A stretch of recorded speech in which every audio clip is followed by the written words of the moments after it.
खुशनसीबी का शहर। छोटे से गांव में एक प्यारा सा छोटा सा खूबसूरत घर था। रॉबर्ट एक 14 साल का लड़का है जो अपनी मॉम, डैड और अपने छोटे भाई रिचर्ड के साथ रहता है। आज रॉबर्ट की मॉम रॉबर्ट को बताती है, रॉबर्ट, आज तुम्हारे सोल्जर अंकल शहर से आए हैं और बाहर तुम्हारे दोस्तों से बातें कर रहे हैं, जाओ तुम उनसे मिल लो।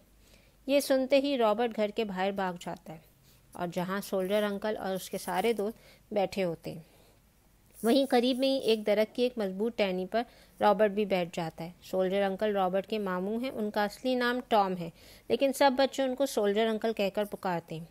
रॉबर्ट को सोल्जर अंकल से बातें करना और उनकी बहादुरी के खुश से सुनना अच्छा लगता था। लेकिन आज सोल्जर अंकल सब बच्चों को एक अलग ही कहानी सुनाते हैं। बच्चों, तुमने खुशनसीबी के शहर के बारे में सुना है? जैक कहता है, खुशनसीबी का शहर?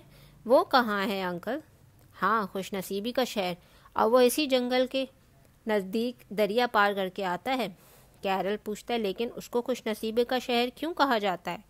उसको खुशनसीबी का शहर इसलिए कहा जाता है बच्चों, क्योंकि वहाँ हर चीज़ सोने की है, यहाँ तक कि ज़मीन पर पड़ी हुई मिट्टी भी सोने की है। जैक कहता है, और वहाँ खाना भी सोने का है? सोल्जर अंकल कहते हैं, हाँ कह सकते हो, क्योंकि वहाँ किसी का खाना खाने का दिल ही नहीं चाहता। रॉबर्ट कहता है, और क्या है वहाँ पर? सोल्जर अंकल कहते हैं, वहाँ सोने के घर, दरो दीवार, बर्तन, सब कुछ सोने का है। जेरी पूछता है, क्या वहाँ के लोग म्यूज़िक सुनते हैं? अंकल कहते हैं, हाँ, म्यूज़िक सुनने की ख्वाहिश ही नहीं है उनके अंदर, तो वो सुन के क्या करेंगे? जैक पूछता है, क्या वहाँ ऐसे महल होते हैं? इससे भी खूबसूरत महल होते हैं, और वहाँ इतना सोना है कि वहाँ के लोग कचरे में भी सोना ही फेंकते हैं बच्चों। रॉबर्ट पूछता है, क्या मैं वहाँ जा सकता हूँ अंकल, और वहाँ से सोना ला सकता हूँ? हाँ, जा तो सकते हो, लेकिन वहाँ जाके आज तक कोई सोना नहीं ला पाया रॉबर्ट। सबको वहाँ से आने की जल्दी होती है। क्या आप मुझे वहाँ का पता बताएंगे अंकल? मैं वहाँ जाकर सोना लाना चाहता हूँ। हाँ चलो, ले जाऊँगा, लेकिन दरिया पार करके मैं नहीं जा पाऊँगा। दरिया तुमको खुद ही पार करना होगा। रॉबर्ट घर से कुछ ज़रूरी सामान लेता है, अपने मॉम और डैड को खुदा हाफिज करता है और अपने दोस्तों की तरफ तो देखता भी नहीं, जाने की जल्दी में।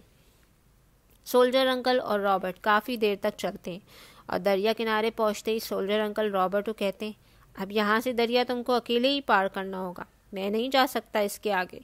दरिया के किनारे एक मल्ला कश्ती के साथ खड़ा होता है। रॉबर्ट उससे पूछता है, मैं खुशनसीबी के शहर जाना चाहता हूँ, क्या आप मुझे ले जाएंगे? मल्ला कहते हैं, हाँ मैं ले जाऊँगा, लेकिन तुमको मेरी मजदूरी 50 चांदी के सिक्के देना होंगे। लेकिन वो तो मेरे पास नहीं है। कोई बात नहीं, तुम अपने दिल के कुछ एहसास मुझको दे दो, मैं तुमको ले जाऊंगा। और रॉबर्ट को इस अजीब सी बात पर राज़ी हो जाता है और मल्ला बांसुरी बजाता है और अजीब सी धुन रॉबर्ट के दिल के अंदर दाखिल होती है और कुछ रोशनी की किरणें रॉबर्ट के सीने से बाहर आ रही होती हैं। और उसके बाद मल्ला रॉबर्ट को कश्ती में बिठा लेता है और दरिया पार करना शुरू करता है। रॉबर्ट बहुत भारीपन महसूस कर रहा होता है। उसको ऐसा लग रहा होता है जैसे उसके अंदर से खुशनसीबी के शहर जाने की ख्वाहिश कम हो गई है। रॉबर्ट खुशनसीबी के शहर पहुंच जाता है और शहर के दरवाजे से दाखिल होने के लिए उसको एक आदमी बिल्कुल मल्ला की शक्ल का मिलता है और वो भी रॉबर्ट से 50 चांदी के सिक्के मांगता है शहर में दाखिल होने की कीमत। रॉबर्ट के पास सिक्के नहीं होने की वजह से वो शख्स भी उसको कहता है, तो फिर तुम मुझको अपने दिल के थोड़े एहसास दे दो, और रॉबर्ट राज़ी हो जाता है। वो सिपाही भी एक अजीब सी धुन बजाता है और रॉबर्ट के सीने से रोशनी की किरणें बाहर आने लगती हैं और इस तरह उसको शहर में दाखिला मिल जाता है। लेकिन अब वो पहले से भी ज़्यादा अपने सीने पर बोझ महसूस कर रहा होता है। रॉबर्ट सोने के महल के दरवाजे पर पहुंचता है और वहाँ भी मल्ला और सिपाही की शक्ल का एक दरबान खड़ा होता है। रॉबर्ट उससे महल में जाने की इजाज़त मांगता है और वो दरबान भी 50 चांदी के सिक्के मांगता है और सिक्के नहीं होने की वजह से रॉबर्ट के दिल के एहसास मांगता है और रॉबर्ट राज़ी हो जाता है और दरबान भी वही अजीब सी धुन बजाता है और रॉबर्ट के दिल से कुछ शुआएं बाहर आती हैं। इस तरह रॉबर्ट इस महल के दरवाजे से अंदर आता है तो वहाँ हर तरफ सोने के बाजार लगे होते हैं, बेहतरीन खाने की अशिया होती हैं, दरो दीवार सोने के होते हैं। रॉबर्ट सोचता है, आखिर मैं इन खानों को खाना क्यों नहीं चाहता, घर में तो मामूली फल भी बहुत अच्छे लगते हैं। रॉबर्ट और आगे बढ़ता है और बेहतरीन सोने से बने म्यूजिकल इंस्ट्रूमेंट को देखता है, लेकिन उसका उन इंस्ट्रूमेंट को बजाने का बिल्कुल दिल नहीं चाह रहा होता। इर्द गिर्द सारे लोग बोझल चेहरों के साथ काम में मसरूफ़ हैं। हंसना तो जैसे किसी को आता ही ना हो।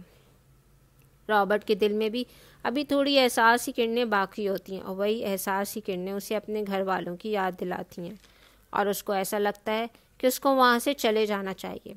और जब वो वापसी का रास्ते पर आता है, जिन लोगों ने उसके दिल के एहसास लिए होते हैं वो उसको वैसे ही धुन बजाकर एक एक करके सारे एहसास वापस कर देते हैं। और रॉबर्ट अपने घर वापस आकर बहुत खुश है और उसको पता चल गया है कि ज़िंदगी में दौलत, सोना, चांदी भी तभी अच्छे लगते हैं जब अपनों का प्यार और दिल में अच्छे एहसासात हों। अब रॉबर्ट को मौसीकी भी अच्छी लग रही है और सादा सा खाना भी देखकर बहुत खुश है। जी हाँ, हमारे दिल में अगर एहसास और जज्बात ही नहीं होंगे तो हमारे लिए दुनिया की दौलत बेमायने है। Thanks for watching. Like, share, subscribe.